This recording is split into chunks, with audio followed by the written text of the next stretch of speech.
الحمد لله الحمد لله نحمده ونستعينه ونستغفره ونؤمن به ونتوكل عليه ونشهد أن لا إله إلا الله ونشهد أن محمدا عبده ورسوله أما بعد فأعوذ بالله من الشيطان الرجيم بسم الله الرحمن الرحيم يا أيها الذين آمنوا اتقوا الله حق تقاته ولا تموتن إلا أنتم مسلمون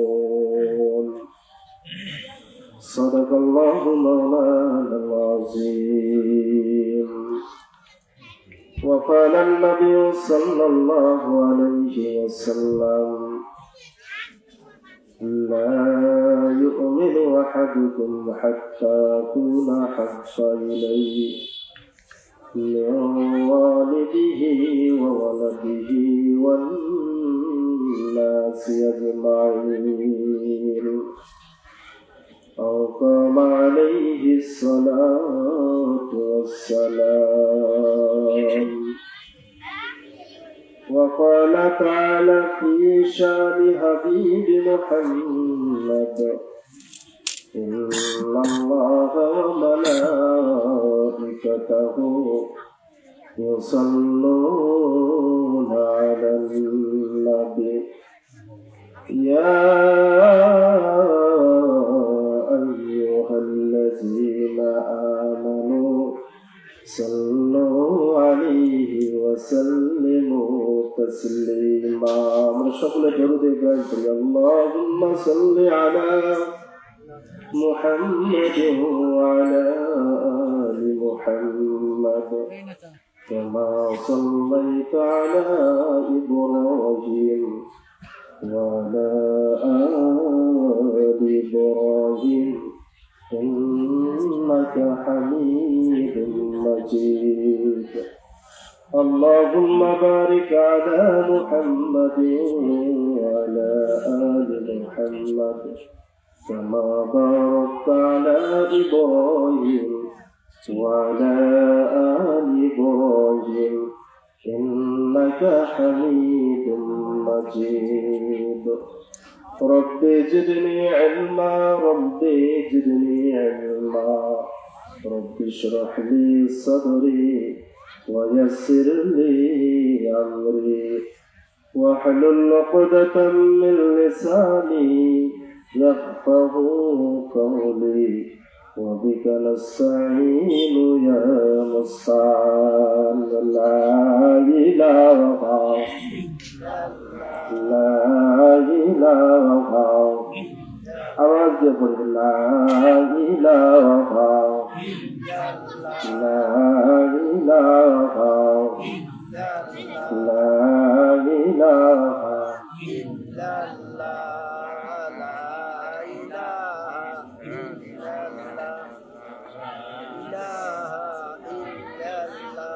لا إله إلا الله لا إله محمد يا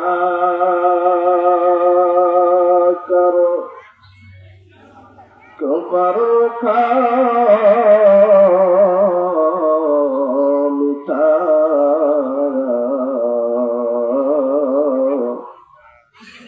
कुफर का मिठा करो सदाकत बताया ला इलाहा ला इलाहा কোথা থেকে আগমন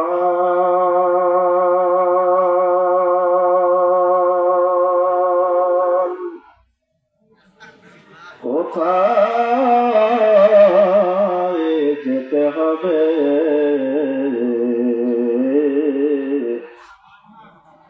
কে আনিল কি কারণে জানা নাই ভবেতে নদী পথে নৌকা চলা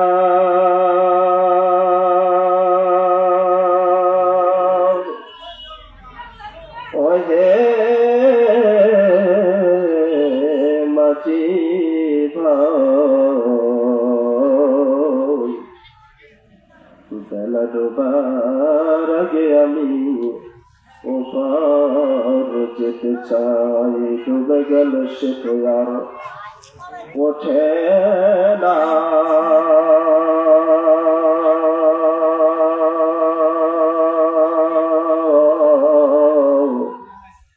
হে দুনিয়ার মেলা ভেঙে গেলে ভাই সে তো আর চলে না হাকিকত সে তো দুনিয়া বেখবর হয় दुनिया की नुमाइश पर नजर है ला इलाहा ला इलाहा ला इलाहा ला इलाहा इल्लल्लाह মুহাম্মাদুর রাসূলুল্লাহ সকলে মহব্বতের সহিত পড়ি সাল্লাল্লাহু আলাইহি ওয়াসাল্লাম। সম্মানিত হাজিরিন, আজকের ওয়াজ মাহফিলে উপস্থিত সম্মানিত সভাপতি সাহেব আর উপস্থিত আজকের মাহফিলের সম্মানিত প্রধান মেহমান জনপুর থেকে আগত পীরে কামেল হযরত অনেক কষ্ট করে আমাদের মধ্যে এসেছেন। বিশেষ করে সেই জনপুর থেকে দাওয়াত নিয়ে আমাদের কাছে এখানে আসা অনেক বড় একটা কাজ, কি বলেন। ঘর সংসার সবকিছু ছেড়ে তারা আমাদের কাছে এসেছেন। আজকের মাহফিলের প্রধান মেহমান, আমরা ওনার অপেক্ষা আছি। আসলে আমরা ওনার জবান থেকেই সবকিছু শুনবো, কি বলেন। আমরা তো এলাকার সন্তান, আমার জবান থেকে আর কি শুনবেন। তারপরও চেষ্টা করবো ইনশাআল্লাহ কোরআন হাদিস থেকে কিছু কথা বলার। ওমা তাওফীকি ইল্লা বিল্লাহ।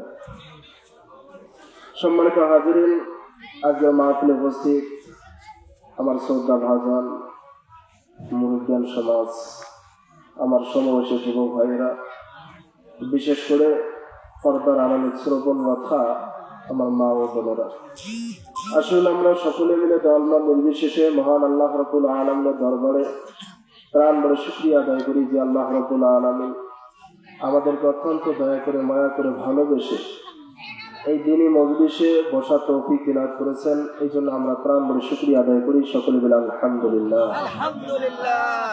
বিশ্ব নবীর শানে দরুদ ও সালাম প্রদান করি, যিনি রহমতের কান্ডার, রহমতের ভান্ডার, সাইয়্যিদুল মুরসালিন, খাতিমুন নবিয়্যিন, সেই বিশ্ব মহান মানবতার শানে দরুদ ও সালাম প্রদান করি। সকলে বলি সাল্লাল্লাহু আলাইহি ওয়াসাল্লাম।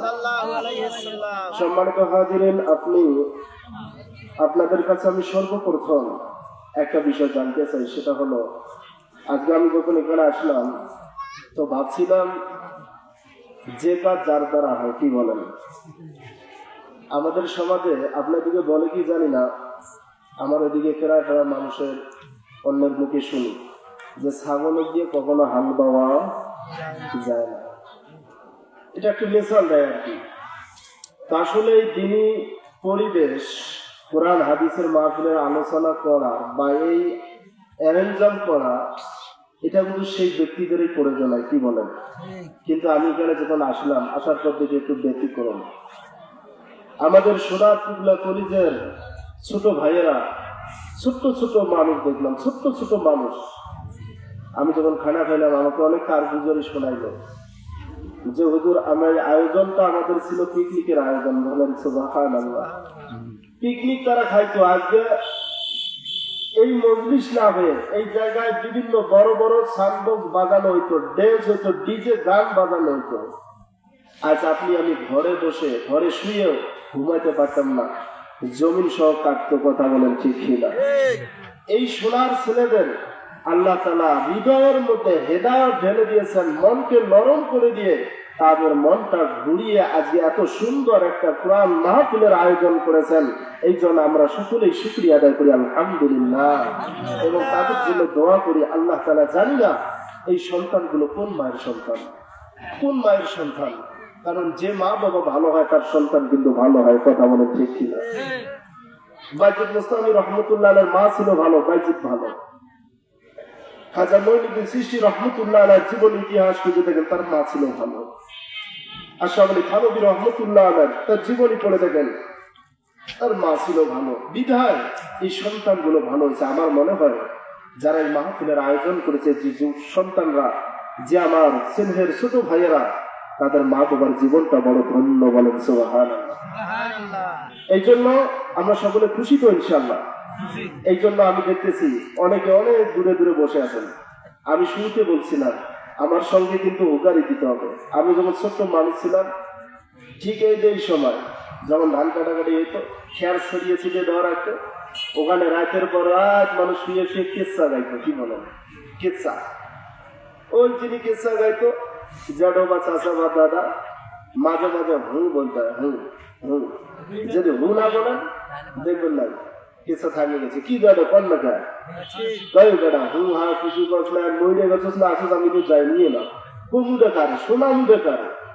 তো আসলে এই জন্য আমি চাচ্ছি একটু জিকির করি, আর আমরা সবাই একটু চাপি চেপে আসি, সবাই সিস্টেম মতো বসে ইনশাআল্লাহ। লা ইলাহা, ও ভাই রাইতে আসেন, লা ইলাহা ইল্লাল্লাহ, লা ইলাহা ইল্লাল্লাহ, লা ইলাহা ইল্লাল্লাহ।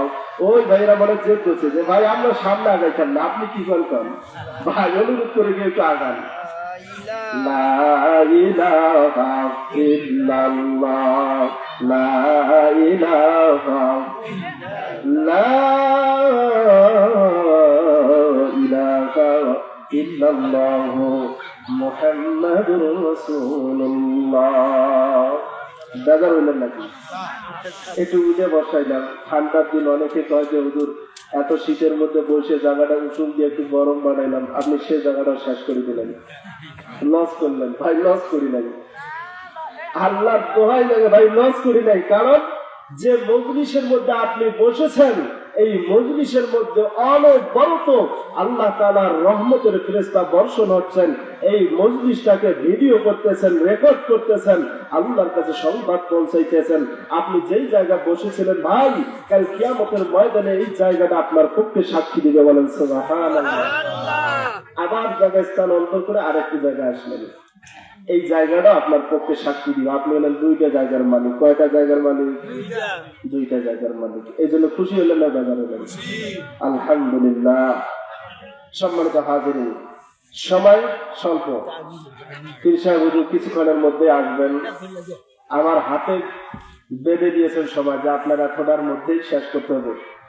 এই জন্য আসলে আমি এদিক এদিক যাইতে চাইতেছি না, সরাসরি আলোচনা দিতেছে ইনশাআল্লাহ। বিশেষ করে একটু দোয়া করে দিবেন, আল্লাহ তাআলা যেন সহি আলোচনাগুলো আমার জবান থেকে বাইর করে দেয়, এবং আমাকে সহ আমরা যারা শুনবো, পর্দালের মা বোনেরা যারা আছে, সকলকে যেন আমল করার তৌফিক দান করেন। সকল বলে আল্লাহুম্মা আমিন। সম্মানিত হাজিরিন, আমি কোরআনের পাঠ থেকে একটা আয়াতে কারিমা তেলাওয়াত করেছি। এই আয়াতে কারিমা অনেকের মুখস্থ আছে, অনেকে শুনেছি, হয়তো বা মুখস্থ করতে পারি না, জীবন হলো শুনেছি। কি আয়াত তেলাওয়াত করেছি? ইয়া আইয়ুহাল্লাযীনা আমানুত্তাকুল্লাহ হাক্কা তুকাতিহি ওয়া লা তামুতুন্না ইল্লা ওয়া আনতুম মুসলিমুন। আল্লাহ তাআলা বলেন, ইয়া আইয়ুহাল্লাযীনা আমানুত্তাকুল্লাহ, হে ঈমানদারেরা, হাক্কা তুকাতিহি, তোমরা আল্লাহকে ভয় করো করার মতো, ওয়া লা তামুতুন্না, তোমরা মৃত্যুবরণ করিও না, ইল্লা ওয়া আনতুম মুসলিমুন, তবে মুসলমান না হইয়া। বলেন সুবহানাল্লাহ। সুবহানাল্লাহ। এখন প্রশ্ন করতে পারেন যে হুজুর আল্লাহ কইলোটা কি? আমরা হলাম মুসলমান, আল্লাহ আবার মুসলমান হইতে পারে, কি বলে? তার মানে আল্লাহ হে ইমানদারেরা, ইমানদারকে ডাক দিচ্ছেন, জাহেলদের ডাকছেন নাই। আল্লাহ বেঈমানদেরকে ডাক দিলেন ইমানদারকে, যাদের ভিতরে ইমান আছে। হে ইমানদারেরা, তোমরা আল্লাহকে ভয় করো। কেমন? হাক্কা তুকাতি, ভয় করার মতো, ভয় করার মতো। তবে ওলা তামুতুন্না, মৃত্যুবরণ করিও না ইল্লা ওয়া আনতুম মুসলিমুন, মুসলমান না হইয়া। বলেন সুবহানাল্লাহ। তাহলে আপনাকে আমাকে মুসলমান হইয়াই মৃত্যুবরণ করতে হবে, কি বলেন? মুসলমান না হইয়ে মাওলানা পাকের কবরে যাওয়া যাবে না, যাবে না। আর এই দিনে আপনি আমার আছেন, চিরকাল থাকবো না। আমি যেই ঘরে ঘুমাইতেছি, আমার ঘরে কিন্তু আমার বাবা ঘুমাইছে, বাবা নাই। বাবার আগে দাদা ঘুমাইছে, দাদা নাই। যেই বাবার খাটে শুইতেছি, এই খাটের উপর বাবা শুয়েছিল, কিন্তু আজকে বাবা নেই। সব ছেড়ে আপনাকে আমাকে কোথায় যাইতে হবে? কবরে যাইতে হবে, কি হবে না? শখের বাড়ি, শখের সংসার সারিয়া যাইতে হবে সবে থুয়া। শখের বাড়ি, সুখের সংসার রাখিয়া যাইতে হবে এই দুনিয়ায় সব থুয়া। আইসো একা যাইবা একা, সঙ্গে কেহ যাবে না। 2-4 দিন তুই ঘুরা রওনা দিবা। শখের বাড়ি, সুখের সংসার সারিয়া যাইতে হবে এই দুনিয়ার সব থুয়া। লাশখানা তোমার থাকিবে মাটিতে পড়িয়া। বন্ধু বান্ধব দেখবে আর বলবে হায়রে নাই দুনিয়ায়। লাশখানা দেখা বলবে হায়রে দুনিয়ায় নাই। কথা বলেন ঠিক কিনা? ছেড়ে যাইতে হবে, থাকবো না। যত কিছু করি সব কিছু খেয়ে আপনাকে আমাকে কবর দেশে যাইতে হবে। ভাই, যাওয়ার আগে দুনিয়া থেকে আখিরাতকে সাজাইতে হবে। সাজানোর মাধ্যম হলো 2টা। সাজানোর মাধ্যম কয়টা? 2টা। একটা হলো আল্লাহর ভয়, 2 নম্বর রাসূলের মহব্বত। 1 নম্বর আল্লাহর ভয়, 2 নম্বর রাসূলের মহব্বত। এই 2টা জিনিস যদি কেউ নিজের মধ্যে পয়দা করতে পারে, নিজের মধ্যে বাস্তবায়ন করতে পারে, ওই ব্যক্তি দুনিয়া থেকে জান্নাত অর্জন করে যাইতে পারবে। বলেন সুবহানাল্লাহ। এই জন্য আল্লাহ নবী সাল্লাল্লাহু আলাইহি ওয়াসাল্লাম হাদিসের মধ্যে বলেন, লা ইউমিনু আহাদুকুম হাত্তা কুনা হাব্বা ইলাইহি, লা ইউমিনু আহাদুকুম হাত্তা কুনা হাব্বা ইলাইহি মিন ওয়ালিদিহি ওয়া ওয়ালাদিহি ওয়ান নাসি আজমাইন। আল্লাহ নবী বলেন, লা ইউমিনু আহাদুকুম, তোমাদের মধ্যে কেউ ইমানদার হইতে পারবে না হাত্তা, ওই পর্যন্ত, আকুনা হাব্বা ইলাইহি, যতক্ষণ পর্যন্ত আমি রাসূল তার কাছে হব না। কেমন? তার পিতা মাতা, তার সন্তানাদি, তার ভাই বোন, আত্মীয় স্বজন, দুনিয়ার সমস্ত মানুষের চাইতে আমার মহব্বত যতক্ষণ পর্যন্ত তার অন্তরে পয়দা হবে না, ততক্ষণ পর্যন্ত সেই ইমানদার হবে না। বলেন সুবহানাল্লাহ। তাহলে রাসূলের মহব্বত অন্তরের মধ্যে থাকতে হবে কিনা? ভাই, কেন বা রাখবো না? কেন বা রাখবো না? আল্লাহ নবী তো আপনার আমার জন্য জীবনটা বিলীন করে দিয়েছেন, কি বলেন? মুসলমান ভাইরা আমার, গভীর মনোযোগ, ছোট ভাইরা কথা বলবেন না।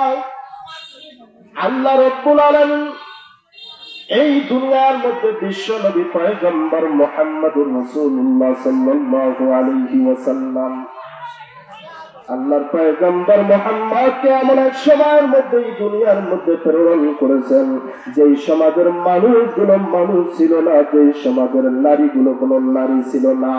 এক কথায় সমাজটা এমন নোংরা সমাজে পরিণত হয়েছিল, এক একটা মানুষ হিংস্র প্রাণীর চাইতেও খারাপ ছিল। কথা বলেন ঠিক কিনা?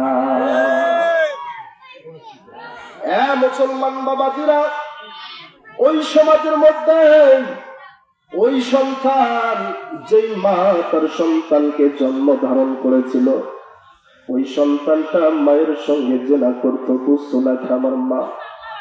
যেই বাবা তার মেয়েকে জন্ম ধারণ দিত, ওই মেয়ের সাথে বাবাটা জেনা করত, ওই বাবাটাও বুঝতো না আমার মেয়ে। যেই ভাই তার আপন বোনের সঙ্গে জেনা করতে, তা বুঝতো না আমার বোন। ও বাবা, আল্লাহর পয়গম্বর মুহাম্মদ রাসূলুল্লাহ সাল্লাল্লাহু আলাইহি ওয়াসাল্লামকে যখন আল্লাহ দুনিয়ার মধ্যে প্রেরণ করলেন, আল্লাহর নবী দুনিয়াতে সেই সমাজ দেখে আল্লাহর নবী হতাশ হয়ে গেলেন। হায়রে, একটা মানুষের যে পরিমাণ চরিত্র, যে পরিমাণ হিংস্র প্রাণের মতো আকৃষ্ট, নয় একটা বিষয়, সাধারণ বিষয় নিয়ে এক একটা যুদ্ধ বেঁধে যাইত। এক একটা মানুষ আর একটা মানুষকে খুন করত, খুন করেও মানুষটা রাগটা ক্ষান্ত হয়ে যাইত না, এর চাইতো আরো রাগ বেড়ে যাইত, দিন দিন মানুষের ক্ষোভ আরো বেড়ে যাইত। আল্লাহর নবী পয়গম্বর এই সমাজের মধ্যে সে মানুষগুলোর ব্যবহার, আচার আচরণ দেখে আল্লাহর নবী হতাশ হয়ে গেলেন, আমি এই সমাজকে কিভাবে ভালো করব। এই জন্য আমাদের মধ্যে পাওয়া যায়, আল্লাহর নবী যখন মক্কার মধ্যে আসলেন, মক্কার মধ্যে এক চক্ষুর দাওয়াত দিয়ে আল্লাহর নবীর মাথায় আর কাজ ধরে না।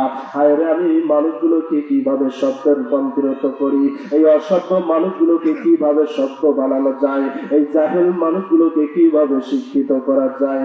এই জন্য আল্লাহর নবী সাল্লাল্লাহু আলাইহি ওয়াসাল্লাম বড় চিন্তা নিয়ে খাদিজার ঘরের দিকে রওনা দিলেন। আম্মা জান খাদিজার ঘরের সামনে উঠানের মধ্যে দাঁড়িয়ে আল্লাহর নবী একটা সিঁড়ির মধ্যে হেলান দিয়া আল্লাহর নবী দুই চোখের পানি ছেড়ে গুনগুন করে কান্না শুরু করলেন। আম্মা জান খাদিজা দৌড়ি আল্লাহর নবীর পয়গম্বরের সামনে হাজির হয়ে যায়। ডাকতে, পয়গম্বর, ও মুহাম্মদ পয়গম্বর, আপনার তো জন্মের 6 মাস আগে আপনার বাবা দুনিয়া থেকে বিদায় নিয়েছেন। আপনার যখন বয়স মাত্র 6 বছর, এমন সময় তো আপনার আম্মা যেন দুনিয়া থেকে বিদায় নিল। ও পয়গম্বর, আপনার যখন বয়স হয়ে গেল 8 বছর, এমন সময় তো আপনার দাদা যেন দুনিয়া থেকে বিদায় নিল।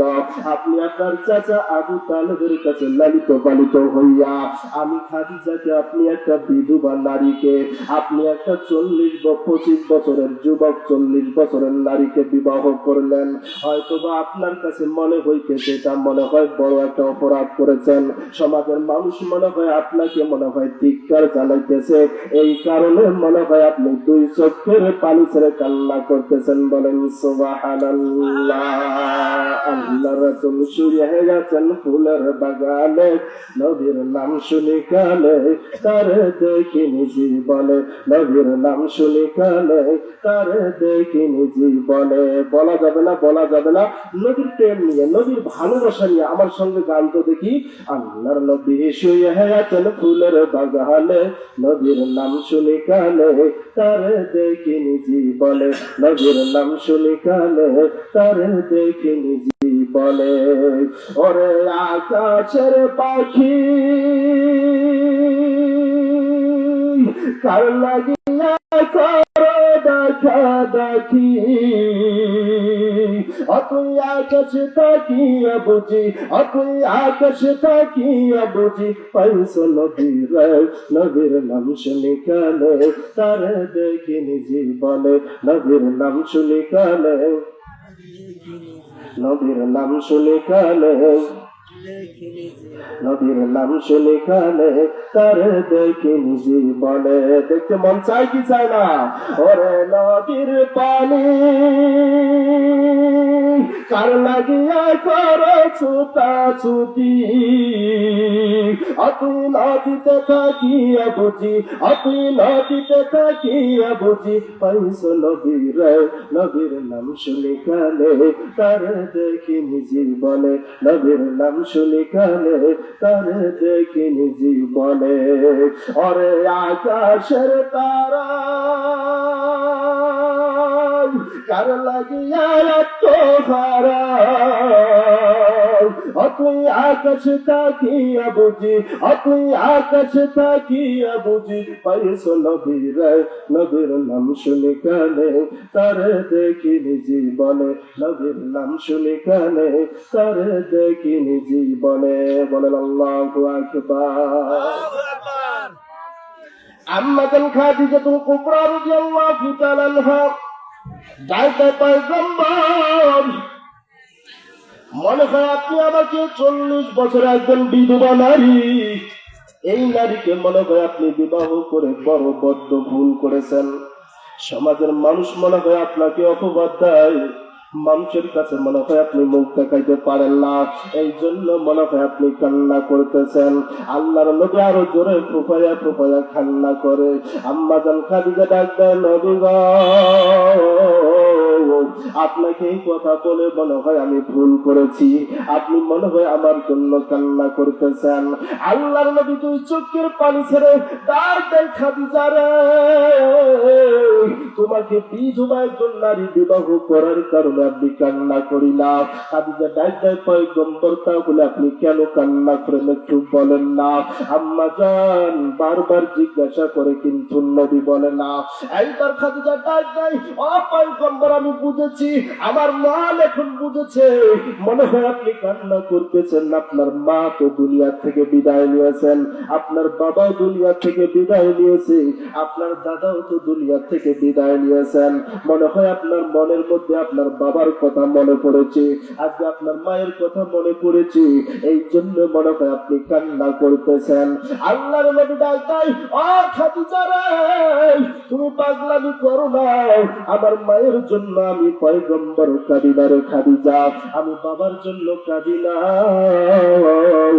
আমি একমাত্র কাঁদি, একমাত্র আমি কান্না করি আমার গুনাহগার উম্মতের জন্য। বলেন সুবহানাল্লাহ। নবী কার জন্য কান্দে? গুনাহগার উম্মতের জন্য কান্দে। 63 বছর জিন্দেগি নবীর দেখবেন, আল্লাহর নবী কোনদিন আরাম নিজের জন্য করেন নাই। আল্লাহর নবী আরামের ঘুমকে হারাম করে দিয়েছেন। আল্লাহর নবীর বিছানা যদি একটু নরম হয়ে যাইতো, একটু ঘুম বেশি হইতো, আম্মা জানকে বলতেন আমার বিছানার এই চাটাই তুলে ফেলো, কারণ আমার বিছানা নরম, আমি ঘুমাই যদি বেশি আমার উম্মতের জন্য কাঁদবে কি, আমার উম্মতের জন্য কাঁদবে কি। সুবহানাল্লাহ।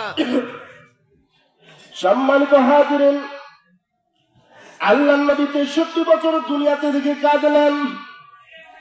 কিতাবের মধ্যে এসেছে আল্লাহর পয়গম্বর কাল কিয়ামতের ময়দানে, যখন হাসরের ময়দানে সমস্ত মানুষগুলো বদ্ধ বিপদে থাকবে, যখন হাসরের ময়দানটা কায়েম হয়ে যাবে, সব মানুষ যখন ইয়া নাফসি ইয়া নাফসি সব মানুষ বলতে থাকবে, এমনকি পয়গম্বর বাকি পয়গম্বর গুলাও সবগুলো ডাকবে ইয়া নফসি ইয়া নফসি, নিজের নফসকে বাঁচানোর জন্য চেষ্টা করবে।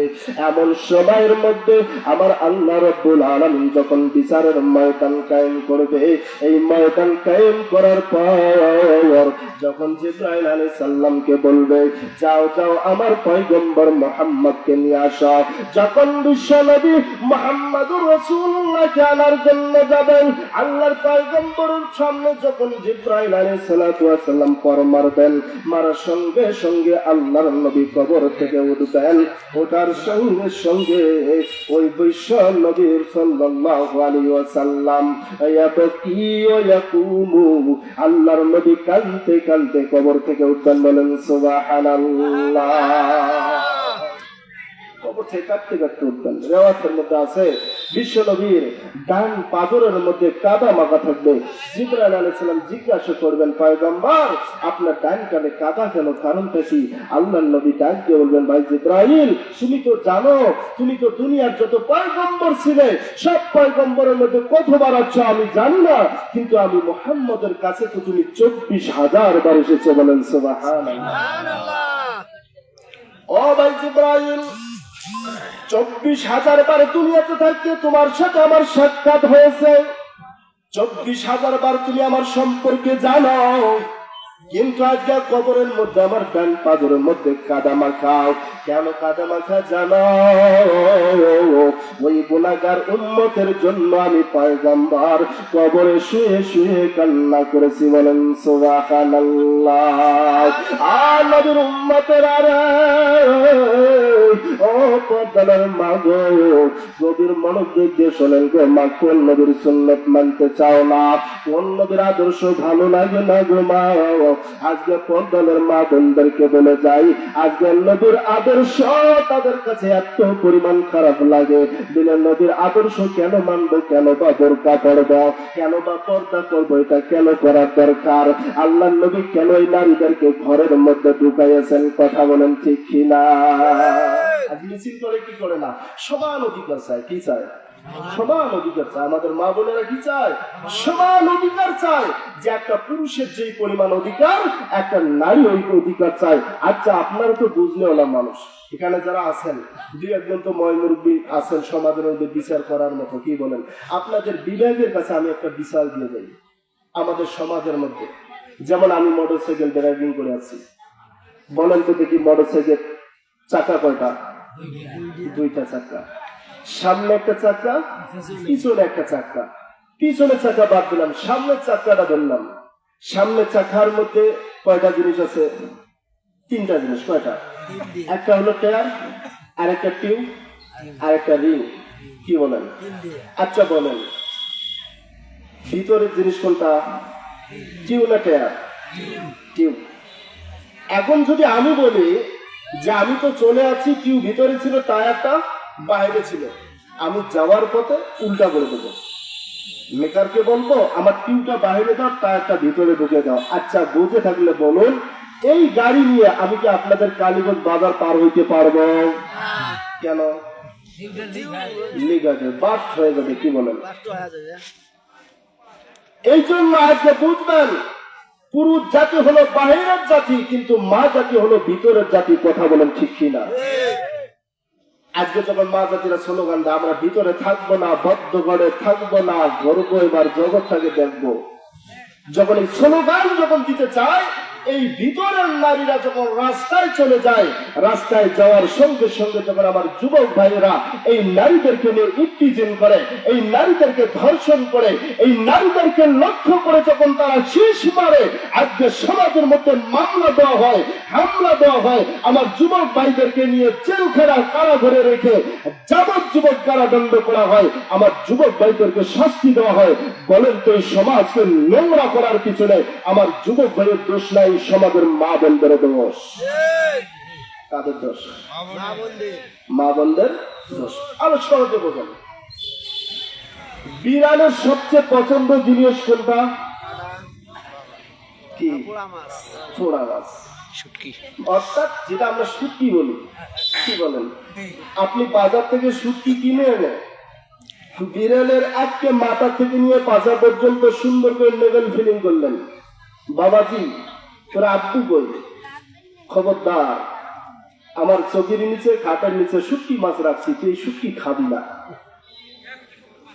আব্বু যান, বাবা যান, দাদা যান, যত প্রকার ডাক আছে সব দেখে যদি ওই বিড়ালকে তওবা পড়িয়ে কালিমা পড়ে আপনি রাখিয়ে এক চমক ঘুম নাই পারতে আপনার চোখ ধরে নাই, দেখবেন ওই বিড়াল একটা সূত্র আপনার খাটের তলে রাখবে না। কথা বলেন ঠিক কিনা?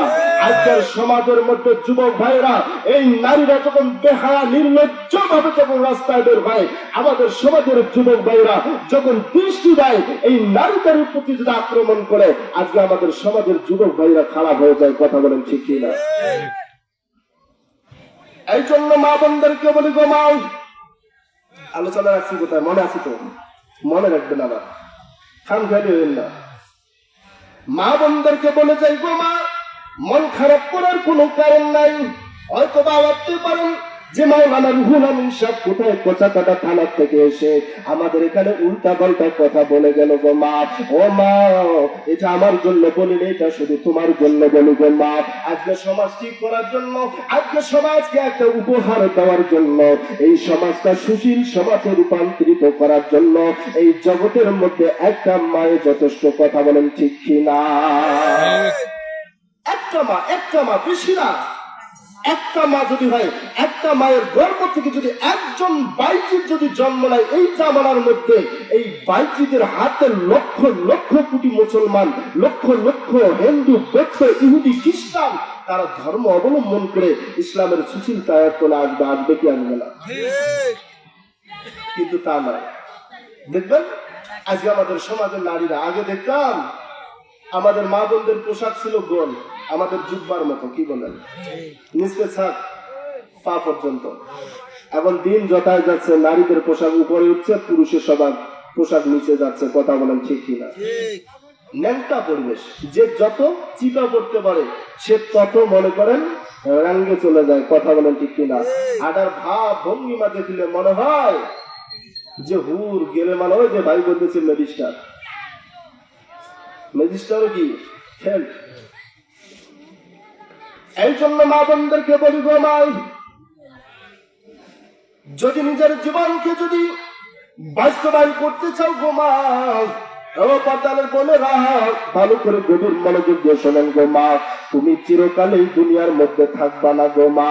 ও মা, যারা বিবাহিত হয়ে স্বামীর ঘরের মধ্যে ঢুকেছ, যেদিন স্বামীর ঘরে তুমি এসেছিল লাল শাড়ি পরিধান করে এসেছিল। কথা বলেন ঠিক কিনা? এমন একটা দিন আসবে গো মা, ওই স্বামীর ঘর থেকে তুমি সাদা পোশাক পরি হয়ে যাবা। এমন একটা দিন আসবে, সাদা পোশাক পরিধান করে স্বামীর ঘর থেকে বাইরে হইতে হবে। বেশি দিন তো নাই, এই কয়েক দিনের জন্য কি রং তামাশা, এই রং তামাশা ছেড়ে দাও, ছেড়ে দিয়ে সুশীল ছায়া চলে আসো। আল্লাহর পয়গম্বর সাল্লাল্লাহু আলাইহি সাল্লাম বলেন, যে ব্যক্তি বিবাহ করলো সে জান্নাত অর্জন করে নিল। বলেন সুবহানাল্লাহ। কারণ একটা বিবাহিত ঘর সেটা জান্নাত হইতে পারে, আবার জাহান্নাম হইতে পারে। কি বলেন? ঠিক। আজকে একটা পুরুষ আমার যে, আমি বলি সকালে মাদ্রাসা চলে যাই, সারা দিনটা যায় মাদ্রাসার বাচ্চাদের ঝামেলা, উস্তাদদের ঝামেলা, বাহিরের মুরব্বীদের ঝামেলা, বিভিন্ন ঝামেলা টেনে। আচ্ছা বলেন, যখন বাড়িতে আসি সন্ধ্যার দিকে, এখন যদি বলে এতক্ষণ কোথায় ছিলেন, তোমার হুশ নাই বাজারে নাই, হুশ নাই বাজারে নাই, কেমনটা লাগে বলেন? এই জন্য আল্লাহ নবী সাল্লাল্লাহু আলাইহি সাল্লাম বলেন, আপতালে মাগো গভীর মনোযোগ, আল্লাহর নবী পয়গম্বর বলেন, তিনটা বিষয়, তিনটা কাজের মধ্যে স্বামীর সাথে কখনো রাগ করা যাবে না। এক নম্বর কাজ হলো, যখন তোমার স্বামী বাইরে থেকে কোনো কর্ম করে ঘরের মধ্যে ঢুকবে, এই সময় তোমার স্বামীর সাথে রাগ করা যাবে না। দুই নম্বর হলো, যখন তোমার স্বামী বাজার করে বাড়িতে ঢুকবে, এই সময় তোমার স্বামীর সাথে কঠোর মেজায় কথা বলা যাবে না। তিন নম্বর হলো, যখন তোমার স্বামী ব্যবসা করে যখন বাড়িতে ফিরবে, এই সময়ের মধ্যে তোমার স্বামীর সাথে রাগ করে কথা বলা হারাম। হারাম। এই তিন সময় স্বামীর সাথে মেজাজ নিয়ে কথা বলা হারাম। কি বলেছেন? কারণ একটা পুরুষ, মা শুনে নেন, একটা পুরুষ কখনো চায় না তার বিবিকে সে খারাপ কিছু খাওয়াবে। কি বলেন? আজকে বাজারে যান, দেখেন আমাদের বাবারা বাজারে একটা মাছ কিনবে, সে তো পারে একটা দোকান থেকে ক্রয় করতে। কি বলেন? কিন্তু একটা দোকান থেকে ক্রয় না করে পুরা বাজারে যতটা দোকান আছে সব দোকান কমপক্ষে ৩-৪ বার চক্কর দেয়। কথা বলেন ঠিক কিনা? ৩-৪ বার চক্কর দিয়ে মাছ টিপে টিপে শক্ত মাছ কোনটা দেখে বাজার থেকে ক্রয় করে নিয়ে আসে। কাঁচা বাজার যায়, তরি তরকারি তাজা যেটা, ঘুরে ঘুরে আল্লাহর বান্দার যেটা পছন্দ হয় সেটা নিয়ে বাড়িতে আসে। পথের মধ্যে দূরের রাস্তা আসতে দেরি হয়েছে, খোদা না খাস্তা মাছ যদি একটু নরম হয়ে গেছে, বাড়িতে এনে মাছ রাখার সাথে আমাদের মা বোনেরা ঝাড়ি দিয়ে বসে, বাজারে মানে আর মাছ পানি পচা মাছ কিনে নিয়েছে, যেটা টাকা কম সেই মাছ কিনে নিয়েছে। কথা বলেন ঠিক কি? আমাদের সমাজের বাবাজিরা, যুবক ভাইরা কখনো চায় না তার বিবি, তার স্ত্রীকে, তার সন্তানাদিকে পচা মাছ খাওয়াইতে। কথা বলেন ঠিক কিনা? আল্লাহর বান্দা ঘুরে নিয়ে আসছে মাছগুলো পৌঁছে, আর এইদিকে বিবির রাগ। এই কঠোর মেজাজ যদি তাকে আল্লাহ নবী সাল্লাল্লাহু আলাইহি সাল্লাম বলেন, এই নারী কখনো জান্নাতে যাইতে পারবে না। বলেন নাউযুবিল্লাহ। 2 নম্বর হলো মাগাও। আপনার স্বামী যখন মাঠের মতো কর্মস্থলে যাবেন, আল্লাহর বান্দা সকাল থেকে সন্ধ্যা পর্যন্ত শরীরের মাথার গাম পায়ে ফেলিয়া অক্লান্ত শ্রম দিল শুধু তোমার জন্য গো মা। ও মা, সারাদিন মাঠের মধ্যে কাজ করিয়া সন্ধ্যায় বাড়ি ফিরবে, একটু বাজার নিয়ে বাড়ি ফিরবে, এই বাজার রান্না করে সন্তানদেরকে খাওয়াবে, সন্তানের মুখে হাসি দেখবে, বিবির মুখের হাসি দেখবে। এই হাসির জন্য সকাল থেকে সন্ধ্যা পর্যন্ত যেই মানুষটা অক্লান্ত শ্রম করল, করার পর আল্লাহর বান্দা যখন ঘরের মধ্যে ফেরে, ওই সময় মায়ের উচিত ছিল আল্লাহর বান্দার ঘামগুলো সুন্দর করে মুছিয়ে দেওয়া, তাকে সান্ত্বনা দেওয়া। আপনি তো আমাদের জন্য অনেক কষ্ট করতেছেন, নিজের জীবনটাকে আপনি বিলীন করে দিতেছেন। আল্লাহ আপনার এই কর্মকে ইবাদত হিসেবে কবুল করে নেন। বলেন সুবহানাল্লাহ। কিন্তু আমাদের সমাজের মা বোনেরা এই কথা না বলিয়া উল্টা ঝাড়ি দিয়ে বসে সকালে বাড়ি থেকে বাইরে হয়ে গেছে, সন্ধ্যা হয়ে গেল, এখন অন্ধকার ঘনিয়ে আসলো। এই সময় তুমি বাজার করে নিয়ে আসলা, সারাদিন তুমি কোথায় ছিলা? এই যে স্বামীর উপর একটা আক্রোশ নিয়ে কথা বলার কারণে স্বামীর মন মেজাজটা যখন ভেঙে যায়, তার মনের মধ্যে যখন দুঃখ এসে যায়, তখন তার ভিতর থেকে স্ত্রীর প্রতি বদদোয়া এসে যায়। কথা বলেন ঠিক কিনা? আল্লাহর নবীদের জীবনী দেখেন, ইতিহাস দেখেন। মাসের পর মাস চলে যাইতো, সপ্তাহের পর সপ্তাহ চলে যাইতো, দিনের পর দিন চলে যাইতো। আম্মা জানদের ঘরের চুলার মধ্যে কোনো দিনও আগুন জ্বলতো না। কথা বলেন ঠিক কিনা? আগুন জ্বলতো না, কিন্তু তারপর আম্মা জানরা বলতো, ও দুনিয়ার মুসলমানেরা শুনে নাও, অন্য ঘরে ভালো রান্না হইতে পারে, ভালো পোশাক পরিধান করতে পারে, কিন্তু ওই ঘরে শান্তি নাই। কিন্তু আমাদের ঘরে খানা নাই, পোশাক নাই, কিন্তু আমাদের ঘরে শান্তি আছে। কথা বলেন ঠিক কি? আল্লাহর নবী বিশ্বনবী সাল্লাল্লাহু আলাইহি ওয়াসাল্লাম একদিন তার বিবিদেরকে নিয়ে আল্লাহর নবী খেদমত বন্টন করতেছে। কোন বিবি কি খেদমত করবে? এমন সময় আম্মাজান আয়েশা সিদ্দিকা রাদিয়াল্লাহু তাআলা আনহা ডাক দেয়, নবী গো, যদি আপনার অন্য বিবিরা যদি কোনো আপত্তি না করে, তাহলে আমি আপনার কাছে একটা খেদমত চাই নিতে চাই। আল্লাহর নবী ডাক দেয়, ও আয়েশা, এমন কোন খেদমতটা তুমি আমার কাছে যাও, সেই খেদমতটা তোমাকে দিলে তুমি খুশি হইবা? আম্মা জানাইশা ডাক দেয়, নবী গো, আপনি হলেন আমার স্বামী, আপনার একটা খেদমত বড় করতে আমার মজা লাগে। বলে কোন খেদমতটা করতে মজা লাগে? বলে আপনার শরীরটা সুন্দর করে ধোয়াই দিতে আমার মজা লাগে। নবীজি ডাক দেয়, আয়েশা রে, আমার শরীরটা ধোয়াইতে তোমার কেন বড় মজা লাগে, কারণটা কি? আম্মা জানাইশা ডাক দেয়, নবী গো, আপনার শরীরটা যখন আমি হাত দিয়ে মলিয়া মলিয়া ধোয়া দেই, আপনি পয়গম্বর মুহাম্মদুর রাসূলুল্লাহ ওই যে তায়েফের ময়দানে দাওয়াত দিতে যাইয়া আপনি যে পাথরের মার খেয়েছেন, প্রতিটা পাথরের কোনা যখন আপনার শরীরের মধ্যে ঢুকেছিল, প্রতিটা পশমের গোড়া দিয়ে যখন আপনার কোনাগুলো ঢুকে যাইত, ওই শরীরের মধ্যে দাগগুলো, ওই দাগগুলো যখন আমি আয়েশা হাত দিয়ে মলিয়া দেই, ওই হাত দিয়ে মলানোর সময় আমার ওই তায়েফের কথাটা মনে পড়ে। আর আমার মনে হয় নবীজির মা নাই, নবীজির বাবা নাই। আজকে যদি নবীজির মা থাকতো, আমার নদীর গাখানা মায় ধুয়া দিত, বাবা যদি থাকতো বাবা তার চিকিৎসা করত। আমি আয়সার বড় দুঃখ লাগে নবী গো, ওই সময় আপনার শরীরে যখন আমি হাত বোলাইয়া দেই আমার হৃদয়টা ঠান্ডা হয়ে যায়। বলেন সুবহানাল্লাহ। ও আম্মা জানেরা, স্বামীর গোসল দিয়ে দিলে তার স্ত্রী কত বড় সুখের মর্যাদা মনে করে, কত বড় সম্মান মনে করে। আর আমাদের মা বোনদের কাছে যদি স্বামী ডাক দিয়ে বলে, ও বিবিরা আমাকে এক গ্লাস পানি এনে দাও, বলে এখন দেব না পরে দেব, একটু পরে ডাক দেয়, বিবি তোমার কাছে না পানি চাইলাম, দিলে পানি খেয়ে তুমি কি মরবা নাকি? এত অস্থির হয়েছে কেন? তুমি শুয়ে থাকো, আমি একটু পরে পানি দিচ্ছি। কথা বলেন ঠিক কিনা? যদি দুনিয়া থেকে জান্নাত অর্জন করতে চাও, আল্লাহ নবী সাল্লাল্লাহু আলাইহি ওয়াসাল্লাম বলেন, আল্লাহর পরে দ্বিতীয় যদি কারো পায়ে যদি সিজদা দেওয়া যায় থাকতো, আমি এই দুনিয়ার মধ্যে তোমার স্বামীদের পায়ে সিজদা দেওয়ার অনুমতি দিতাম। মাদের স্বামীর পায়ের নিচে সেজদা দেওয়ার অনুমতি আল্লাহ দিত। ও মা গো, আল্লাহ নবী সাল্লাল্লাহু আলাইহি ওয়াসাল্লাম ডাকে আয়েশা রে, তাহলে তুমি কি আমার গোসল দেওয়ার খেদমতটা চাও? বলে হ্যাঁ নবী, আপনি যদি দেন তাহলে আমি রাজি।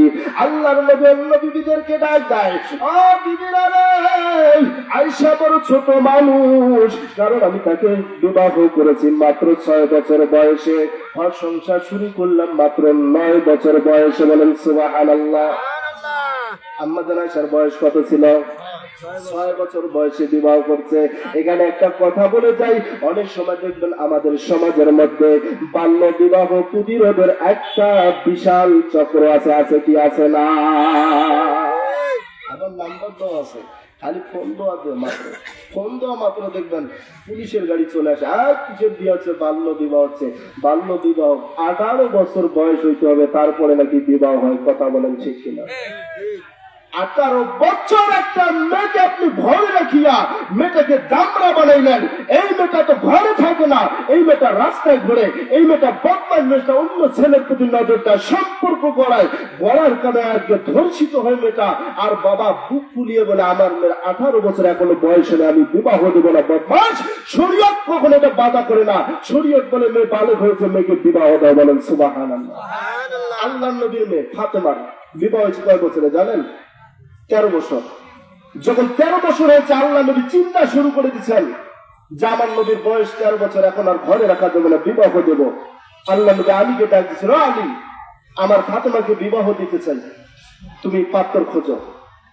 আলী ডাক দেয়, নবী গো, আপনার মেয়ে যে বিবাহ দিবেন, আমি তো ছোট্ট দেখছিলাম, 13 বছর হয়েছে, কেমন হয়েছে আমি তাও জানি না, বিবাহ দিবেন? বলে হ্যাঁ বিবাহ দেব, পাত্র খোঁজো। আল্লাহ নবী সাহাবী আলী এরকম চিঠি লিখছেন, লিখে মসজিদে নববী বিভিন্ন দেয়ালের মধ্যে লাগিয়ে দিয়েছেন, নবীর মেয়ে ফাতেমার বিবাহ দিবে, কে বিবাহ করতে রাজি? হাজারো সাহাবী দরখাস্ত মঞ্জুর করছেন, চিঠি লিখছেন, আল্লাহ নবী দরবার পাঠিয়ে দিচ্ছেন, আপনার মেয়েকে আমি বিবাহ করতে চাই। আল্লাহ নবী এক একটা চিঠি নেন, পড়েন, অমুক সাহাবী জায়নামাজের নিচে রেখে দেন, আর একটা চিঠি নেন, পড়েন, জায়নামাজের নিচে রেখে দেন। এইভাবে কিতাবের মধ্যে এসেছে 300 বেশি চিঠি পড়েছেন, আল্লাহ নবী এক একটা চিঠিকে মঞ্জুর করেন নাই। শেষ পর্যন্ত আল্লাহর নবী ডাক দিয়ে বলছেন, ও আলী, আমার কাছে এত চিঠি জমা হইল, তোমার মন কি চায় না আমার মেয়ে ফাতেমাকে বিবাহ করার জন্য? বলেন সুবহানাল্লাহ।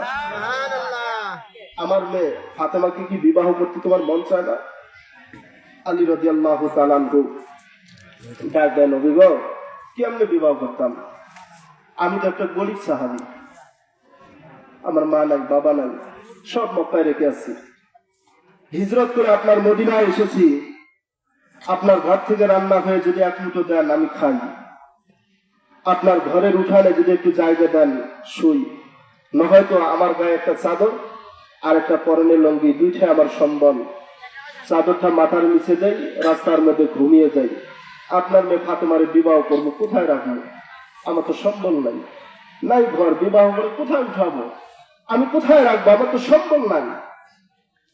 আল্লাহর নবী বলছে, আলী, কিছু নেই তোমার কাছে?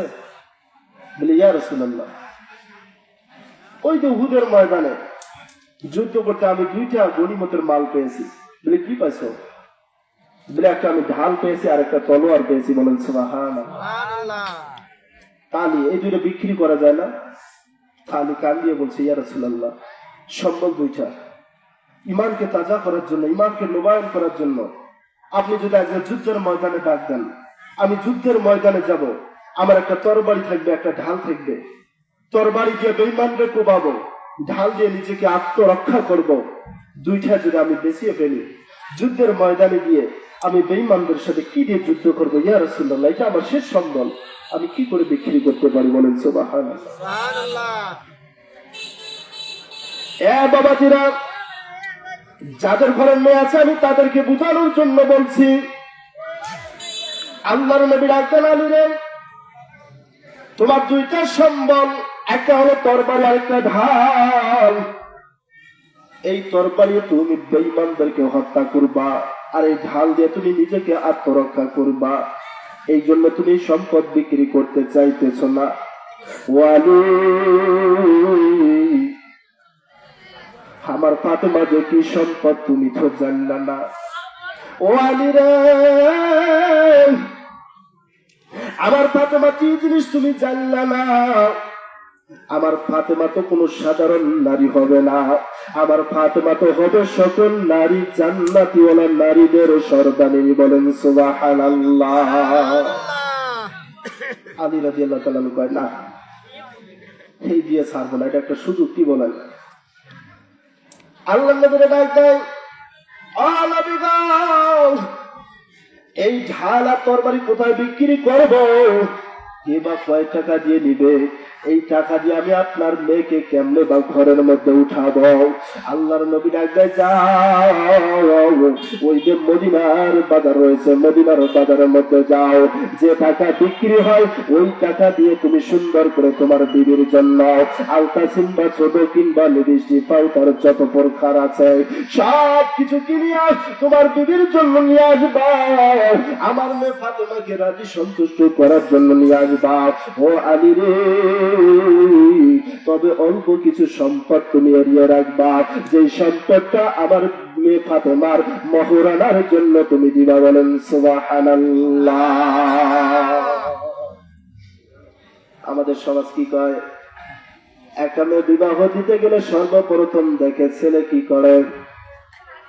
ছেলে কোনো চাকরি বাকরি করে কি করে না, আবার চাকরি করলে সরকারি চাকরি করে না, আবার মোল্লা টোল্লা, ওই যে নুরানি মাদ্রাসা, হেস মাদ্রাসা, কওমি মাদ্রাসা পড়ায় নাকি, যেই মাদ্রাসাগুলো পড়ে মাত্র 4 থেকে 5,000 টাকা পায়।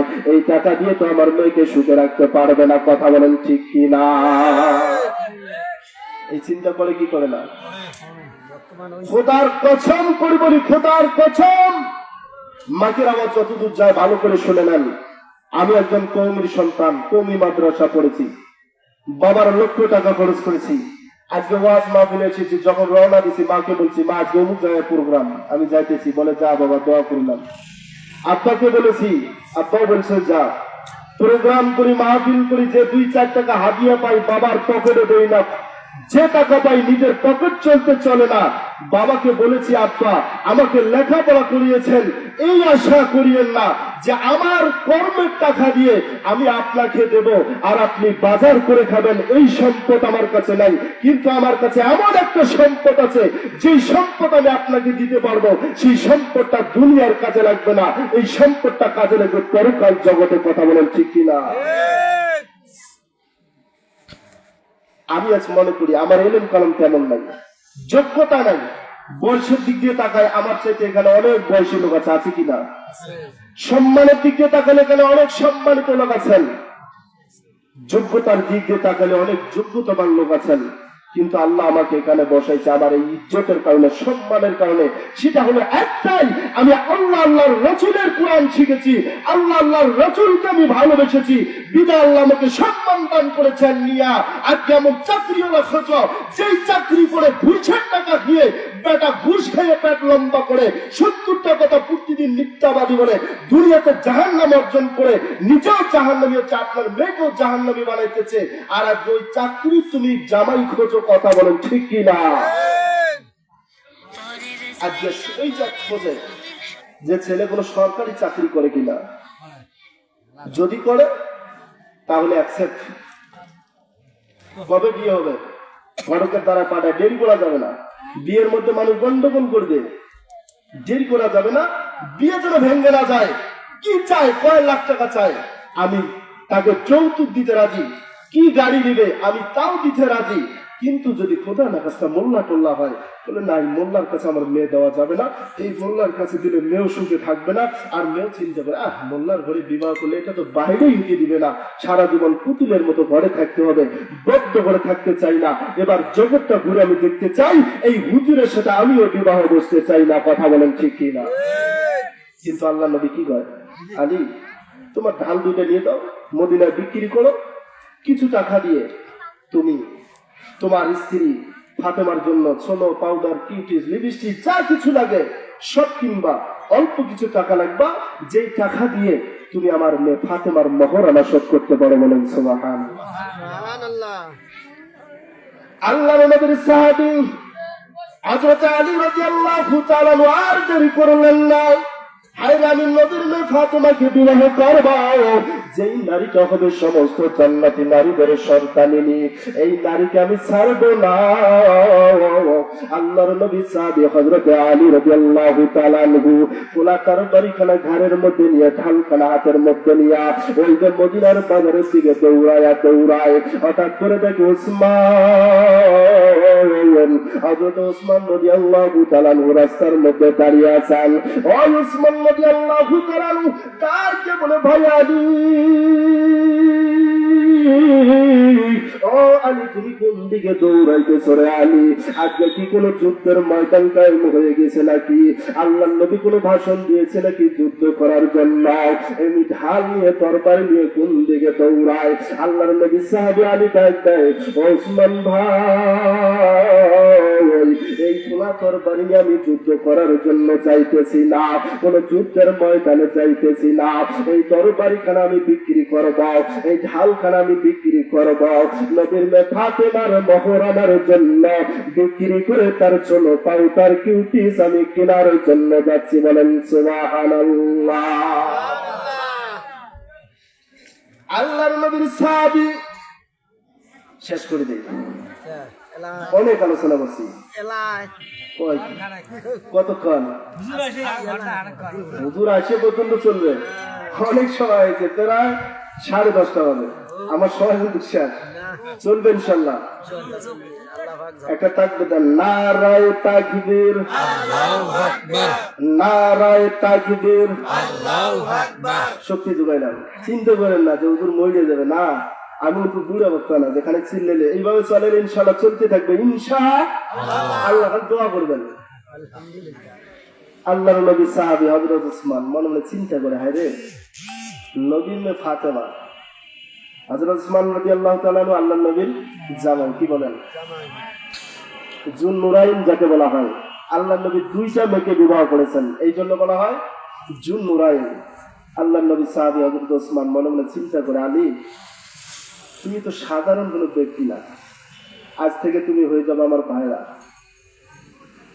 আর দ্বিতীয়ত হলো, ফাতেমা হবে জান্নাতি নারীদের সর্দারিনী, তুমি তাকে বিবাহ করবা। আলী, মদিনায় যাইতে হবে না, ঢাল দুইটা যদি আমি ক্রয় করি, তরবারি আর ঢালটা আমি ক্রয় করি, বিক্রি করবা। তো আলী রাদিয়াল্লাহু তাআলা কয়, যদি আপনি কেনেন আমি বিক্রি করবো। বলেন সুবহানাল্লাহ। তো আল্লাহর নবী সাহাবী হযরত ওসমান রাদিয়াল্লাহু তাআলা বলে, আলী, কয় টাকা চাও? তো আলী কয়, আল্লাহর নবী সাহাবী, কয় টাকা চাবো? একটা তরবারি, একটা ঢাল, কয় টাকা বা মূল্য হবে? আমি কয় টাকাই বা আপনার কাছে চাই? আমার যেটা চাহা টাকা, সেটাই তো হয় না, আপনি দেন, যা দেন দেন। তো হযরত ওসমান গনি রাদিয়াল্লাহু তাআলা বলেন, আলী, কোনো দামাদামি নাই, আমার পকেটে যা আছে আমি এটাই তোমাকে দেব। বলেন সুবহানাল্লাহ। এই বলিয়া আল্লাহর নবীর সাহাবী হযরত উসমান গনি রাদিয়াল্লাহু তাআলা ডান পকেটের মধ্যে হাতখানা ঢুকাইয়া হাতখানা বাহির করিয়া আলী রে ডাক দেয়, আলী রে তোমার হাতখানা দাও। আলী যখন হাতখানা আগাইয়া দিয়েছেন, আল্লাহর নবীর সাহাবী হযরত ওসমান রাদিয়াল্লাহু তাআলা আনহু হাতের মধ্যে তুলে দিয়ে ডাক দিয়ে বলে, আলী রে তোমার যা দিয়েছি দাম দামি করি নাই, কোন দামাদামি ছাড়া যা দিয়েছি এটাই তুমি নিয়ে নাও। হযরত আলী রাদিয়াল্লাহু তাআলা আনহু হাতখানা খুলিয়া দেখেন হাতের মধ্যে 1 টাকা নয়, 2 টাকা নয়, 3 টাকা নয়, আল্লাহর পয়গম্বরের সাহাবী হযরত ওসমান রাদিয়াল্লাহু তাআলা আনহু ওই জামানার মধ্যে 600 দিরহাম দিয়েছেন। বলেন সুবহানাল্লাহ। আলী রাদিয়াল্লাহু তাআলা কয়, ভাই ওসমান, স্বাভাবিক তরবারির ঢাল বিক্রি হইলে 100 দিরহামে হবে না, আর আপনি 600 দিরহাম দিলেন। আপনি কি তিস্কেরি করতেছেন নাকি, মজাক করতেছেন নাকি? কি বলেন? যে জিনিসের দাম 10 টাকা যদি কেউ 100 টাকা দেয়, ইয়ে কি মনে করবে না যে আপনি ইয়ে কি মনে করতেছেন? যে ভাই ওসমান, আপনি কি আমার সাথে ইয়ে কি করতেছেন? না, এত টাকা দিয়ে না, আপনি নেন, মজা করেন না, আমার নিচে মূল্যটা দিয়ে দেন। আল্লাহর নবীর সাহাবী হযরত ওসমান রাদিয়াল্লাহু তাআলা ডাক দেয়, ও আলী, আমি জানি তোমার ঢাল আর তরবারির দাম এত নাই রে আলী, কিন্তু আলী রে, আজ থেকে তুমি কোনো অন্য মানুষ নাও, তুমি হয়ে গেলা আমার ভাইরা, তুমি হয়ে গেলা নবীর পরিবারের একজন লোক। ও আলী রে, তোমার তরবারির ঢালের মূল্য যদি হয় 100, আমি ওসমান তোমার 500 দিরহাম হাদিয়া দিলাম। বলেন সুবহানাল্লাহ। আমার ভাইরা, আমার বন্ধুরা রে, ও পতলের মা, ও যুবক ভাইরা, ও বৃদ্ধ বাবাজিরা, আল্লাহর নবীর সাহাবী হযরত আলী 600 দিরহাম নিয়ে বড় একজন ধনী মানুষ হয়ে গেলেন। 600 দিরহাম নিয়ে বাজারে চলে গেলেন। নিজের বিবির জন্য আলতা, সোনো, পাউডার, কিউটি যা কিছু সব কিছু কেনা হয়ে গেল। কেনার পর যখন আল্লাহর নবীর সাহাবী বাড়িতে ফিরতেছেন, এমন সময় রাস্তার মধ্যে দেখেন আমার কাছে কত রয়েছে। ওই সময় আল্লাহর নবীর সাহাবী দেখেন তার কাছে 550 দিরহাম রয়েছে। বলেন সুবহানাল্লাহ। আমার ভাইরা, আমার বন্ধুরা রে, ওসমান রাদিয়াল্লাহু তাআলা আনহু বিদায়কালে একটা কথা বলেছিল, রে আলী, তোমার যে 100 দিরহাম মুদ্রার বিনিময় কেনার কথা, কিন্তু আমি দিয়ে দিলাম তোমাকে 600 দিরহাম। ও আলী, তোমার কাছে একটা কথা গোপন রাখতে হবে। দিলে কোন কথা গোপন রাখতে হবে? তোমার যে এত আমি মুদ্রা দিয়েছি, এই কথাটা তুমি নবীকে বলবা না। বলেন আল্লাহু আকবার। হযরত আলী বড় বড় চিন্তা করে, আরে 600 মুদ্রা নিয়ে আসলাম, মাত্র 50 মুদ্রা দিয়ে আমার বিবির সব কিছু কেনাকাটা শেষ হয়ে গেল, আর তো 550 মুদ্রা আছে, এটা আমি কি করব? এখন নবীকেও তো বলা যাবে না, যদি নবীকে বলি তাহলে তো ওসমানের কথার খেলাফ হয়ে যাবে, আবার যদি নবীকে না বলি তাও তো কেমন হয়ে যায়, কেমনটা হয়ে গেল। এই চিন্তা করতে করতে আস্তে আস্তে যখন বাড়ির দিকে রওনা হয়ে যায়, আল্লাহর নবী ডাক দেয়, আলী, তোমার ঢাল তরবারি কে করে গড়েছে আমি কিন্তু জানি। আল্লাহু আকবার। আল্লাহু তাআলা আপনি কেমন করে জানেন আমার ঢাল তরবারি কে করে করেছে? বলেন তো দেখি। আল্লাহর নবী ডাক দেয়, আলী রে, তোমার ঢাল তরবারি করে করেছে ওই যে মদিনার সবচেয়ে বড় যিনি ধনী, আমার জামাতা হযরতে ওসমান গনি। বলেন সুবহানাল্লাহ। হযরত আলী রাদিয়াল্লাহু তাআলা আনহু তাদের পয়গম্বর, আপনার জামাতা আলী, আপনার জামাতা ওসমান, আমি আলীকে একটা শর্ত দিয়েছে, কত টাকা দিয়ে ক্রয় করেছে এটা বলতে নিষেধ করেছে। আল্লাহর নবী ডাক দেয়, আলী রে, সেটাও কিন্তু আমি জানি, তোমার দিয়েছে 600 দিরহাম। বলেন সুবহানাল্লাহ। আলী ডাক দেয়, পয়গম্বর, এই সংবাদ আপনার কে জানেন? আপনি কেমনে জানলেন? আল্লাহর পয়গম্বর মুহাম্মদ রাসূলুল্লাহ সাল্লাল্লাহু আলাইহি সাল্লাম ডাক দেয়, ও আলী তাহলে শুনে নাও, মুহাম্মদ নহি গুপ্তা তালা গুপ্তা জিবরাইল, জিবরাইল নহি গুপ্তা তালা গুপ্তা রব্বুল আলামিন। ইমামুল আউয়ালিন আল আখিরিন, ইমামুল আউয়ালিন আল আখিরিন, বাহরে সাদকা রাহমাতাল লিল আলামিন, সাইয়্যিদা কাউনাইন খাতামুল মুরসালিন, আখির রাহমাত বুদ ফকরুল আউয়ালিন। আল্লাহু আকবার। আলী ডাক্তার নবী এই সংবাদ আপনাকে কে দিল?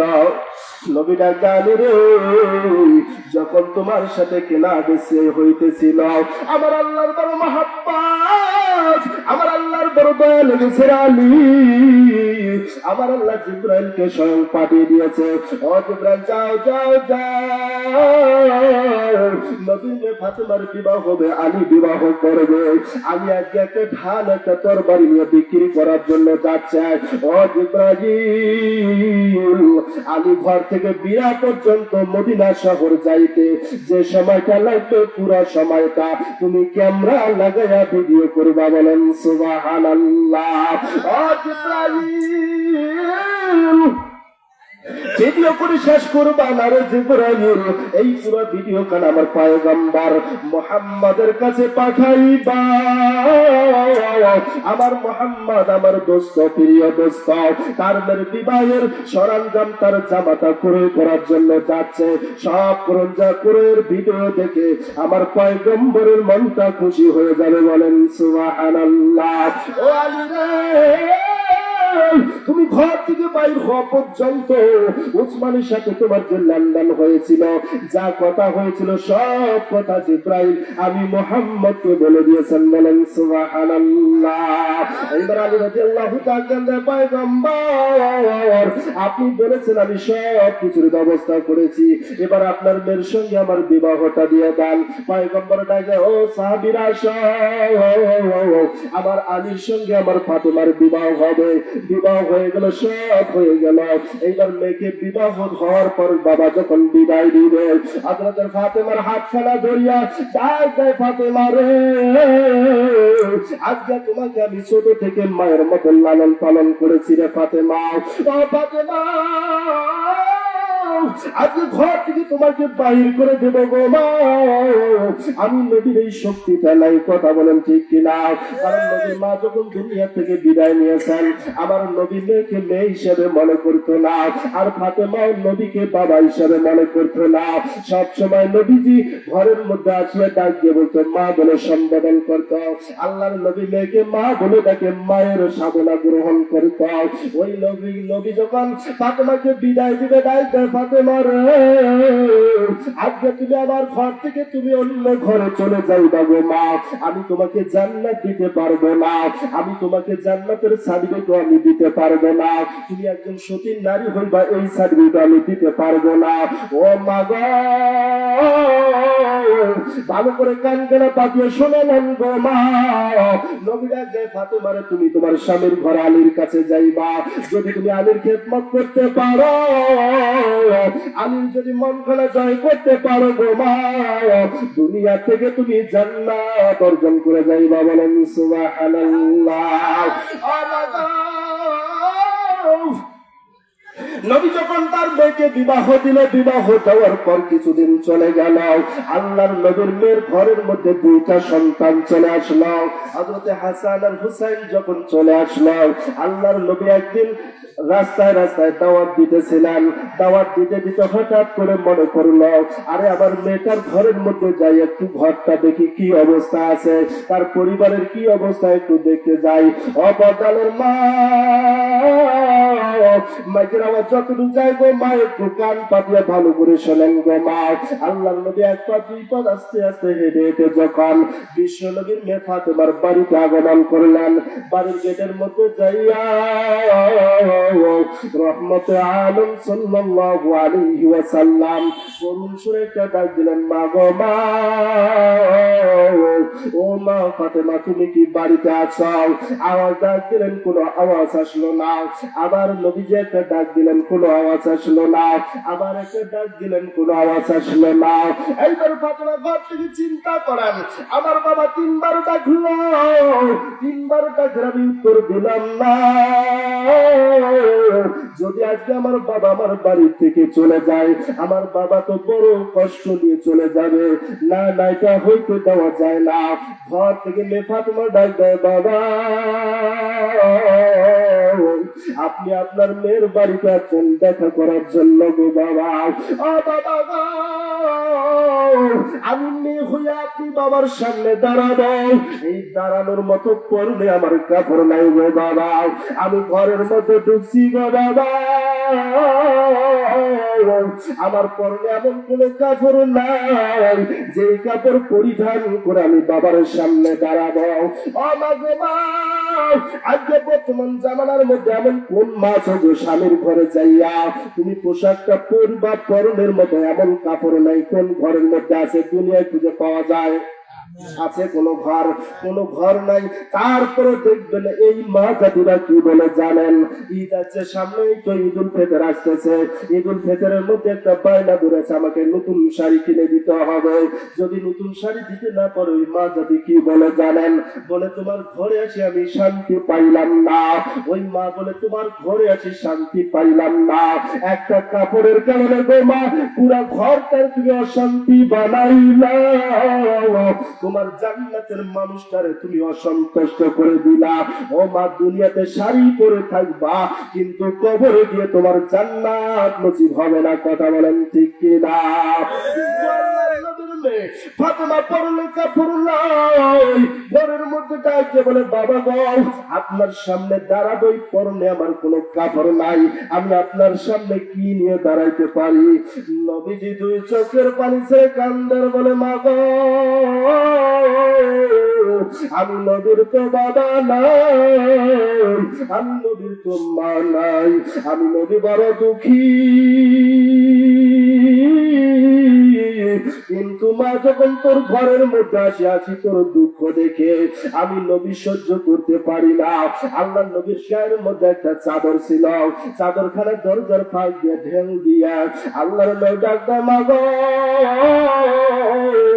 এই চাদরখানা পরিয়া তোমার লজ্জায় স্থান ঢাকিয়া বাবার সামনে আসা যায় এই পরিমাণ তোমার চাদরখানা ঢাকিয়া তুমি বাবার সামনে দাঁড়াও গো মা, আমি তোমার একখানা চেহারা দেখে আমি চলে যাব।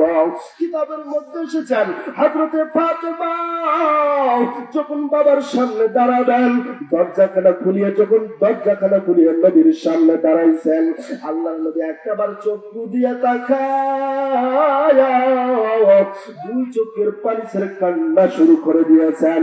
আর বলে, মা গো মা, মনে হয় তুমি কয়েকদিন থেকে খাও না গো মা, তোমার চক্ষুগুলো কেন ভিতরে চলে গেছে? ও মা গো, তোমার চক্ষুটা কেন গর্তের মধ্যে চলে গেছে গো মা, আমি নবী কষ্ট সহ্য করতে পারি না।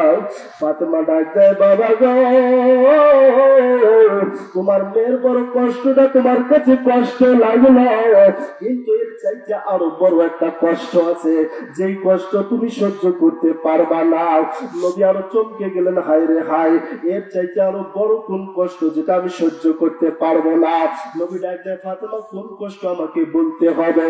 ফাতেমা বলেন, না বাবা তোমাকে বলা যাবে না, কারণ আমি মেয়ের কষ্ট আপনি সহ্য করতে পারবেন, কিন্তু এর পরের কষ্টটা আপনি সহ্য করতে পারবেন না। বলেন আল্লাহু আকবার, লা ইলাহা ইল্লাল্লাহ, লা ইলাহা আল্লাহ রে ডাকের বান্দা, আল্লাহ রে ডাকের বান্দা, আল্লাহ বলে যাওয়াজ, ও তার ডাকতে পারলে তোর জীবনের, ও তার ডাকতে পারলে তোর জীবনের গুনাহ হবে মাফ। আল্লাহ রে ডাকের বান্দা, বলেন আল্লাহ রে ডাকের বান্দা, আল্লাহ বলে যাওয়াজ, লা ইলাহা ইল্লাল্লাহ, লা ইলাহা ইল্লাল্লাহ। লা ইলাহা আল্লাহ রে ডাকরে বান্দা, আল্লাহ রে ডাকরে বান্দা, আল্লাহ বলে ডাক। ও তার ডাকতে পারলে তোর জীবনের, ও তার ডাকতে পারলে তোর জীবনের গুনাহ হবে মাফ। আল্লাহ রে ডাকরে বান্দা, আল্লাহ রে ডাকরে বান্দা, আল্লাহ বলে ডাক। লা ইলাহা ইল্লাল্লাহ, লা ইলাহা ইল্লাল্লাহ, লা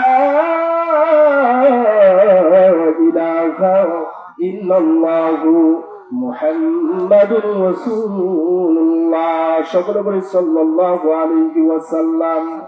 আম্মা জান, আজ আম্মা জান ফাতেমা ডাক দেন, নবী গো, আমার কষ্ট দেখে আপনার বড় কষ্ট লাগে, সহ্য করতে পারেন না, কিন্তু এরপরে যে কষ্ট আছে এই কষ্ট আপনি সহ্য করতে পারবেন না। নবীজি ডাক দেয় ফাতেমা রে, তাহলে কোন কষ্ট একটু বলো না। ফাতেমা ডাক দেয়, ও বাবাজি, আপনি তো আমার কষ্ট সহ্য করতে পারবেন, কিন্তু আপনার বড় আদরের দুইটা নাতি আছে, হাসান আর হুসাইন, যাদের কষ্ট আপনি সহ্য করতে পারেন না। ও বাবা গো, আপনি আমার চোখ দুটা ভিতরে দেখে কান্না করতেছেন, ভেঙ্গে পড়তেছেন। ওই দেখেন আপনার দুইটা নাতি হাসান হুসাইন যিনি মাটিতে গড়াগড়ি করে কান্না করতেছেন। আল্লাহর নবী পিছন দিকে তাকায় দেখে ঠিক কোথায় রাখেন, দুইটা সন্তান মাটিতে গড়াগড়ি করতে করতে কানতে কানতে এমন নিঃশেষ হয়ে গেছে, আর নড়েও না চড়েও না। আল্লাহর নবী এক পা দুই পা হেঁটে হেঁটে যখন সামনাসামনি চলে গেলেন, দেখেন দুইটা নাতি মাটির উপর শুয়েছেন, নড়েও না চড়েও না। আল্লাহর নবী এক এক নাতিরে উঠায়া বুকের সাথে জড়াইয়া ডাক দেয়, নাতি রে, ও নানু ভাই তোমাদের কেন এই অবস্থা? আম্মা জান ডাক দেয়, ফাতেমা ডাক দেয়, বাবা গো, আমরা আপনার নাতির এই অবস্থা কেন আপনি জানেন, দিলে কেন এই অবস্থা বলো। আম্মা জান ফাতেমা ডাক দেয়, ও বাবা, আজ থেকে 3 দিন হয়ে গেল আমার ঘরের মধ্যে কোনো চুলা জ্বলে না, কোনো খাবারের ব্যবস্থা নাই, কিন্তু আমার দুইটা সন্তান বড় খিদার কারণে আমার কাছে মায়ের কাছে বায়না করে, মা গো, ক্ষুধা সহ্য করতে পারি না, মা গো, খানার ব্যবস্থা করে দাও। ওই দেখো চুলার মধ্যে আমি একটা পাতিল তুলে দিয়ে রাখছি। নবী বলে, পাতিলের মধ্যে কি রান্না করতে চাও? বলে, পাতিলের মধ্যে আমি রান্না কিছু নাই গো বাবা। যখন আমার সন্তান দুটো কান্না করে এমন সময় আমি পাতিলের মধ্যে পানি উঠাইয়া দেই, আর সন্তান দুইটাকে ডাক দিয়ে বলি, বাবা রে, তোমার জন্য রান্না করতেছে, একটু অপেক্ষা করো। আমার সন্তান দুইটা অপেক্ষা করতে করতে যখন ঘুমিয়ে যায়, আমি পাতিল খানা আবার নামিয়ে রাখি। আল্লাহু আকবার। এইভাবে 3 দিন হয়ে গেল আমার সন্তানদের পেটে কোনো খানা দিতে পারি নাই। আল্লাহর নবী কোলের মধ্যে উঠে ডাক দেয়, ও হুসাইন, তোরে তো কত ভালোবাসি তোমরা জানো। ওই যে মসজিদে নববীর মধ্যে আল্লাহর নবী যখন যাইতো, এই হাসান হুসাইন দৌড়িয়া মসজিদের মধ্যে যাইতো। কিতাবের মধ্যে এসেছে আল্লাহর নবী মসজিদের নববীর মধ্যে হাসান হুসাইনকে আনন্দ দেওয়ার জন্য আল্লাহর নবী ঘোড়া শেষে দুইটা হাত সামনে দিত, হাঁটু দুইটা জমিনে দিত, দুই ভাই নবীর পিঠির উপর উঠত, উঠিয়া এক ভাই নবীদের কান ধরত, আর মোরা দিত আর ডাক দিতে বলতো, ও নানার ঘোড়া, তোর পিঠিতে চড়ে বড় মজা পাওয়া যায়, তোর পিঠিতে চড়ে বড় আনন্দ পাই। সাহাবায়ে কেরামরা রাগান্বিত হয়ে যায়, তো নবী গো, আপনি মসজিদের নববীতে আপনি ঘোড়া ছাড়বেন, আপনার নাতিরা আপনার পিঠির উপর উঠবে, আবার কান ধরে লাগাম ধরে টান্ডার বলে বড় মজা পাই। আমরা সাহাবায়ে কেরাম সহ্য করতে পারি না। আল্লাহর নবী ডাকতে, সাহাবীরা রে, এই হাসান হুসাইন যখন আমার পিঠের উপরে পড়ে রে, সাহাবীরা যখন আমাকে লাগাম ধরে কান ধরে যখন টান দেয়, আমি নবী যে কি মজা পাই, এই কথা আমি তোমাকে বুঝাইতে পারবো না। কারণ সাহাবীরা, আমি হলাম একজন ইতিম, নবী আমার মা নাই, আমার বাবা নেই, কিন্তু আমার ফাতেমা বড় মা। এই মায়ের ঘরে দুইটা সন্তান হাসান হুসাইন, আমি জীবনের চাইতে তাদেরকে ভালোবাসি। আমার এই খেলার মধ্যে তোমরা বাধা দিও না, বলেন সুবহানাল্লাহ।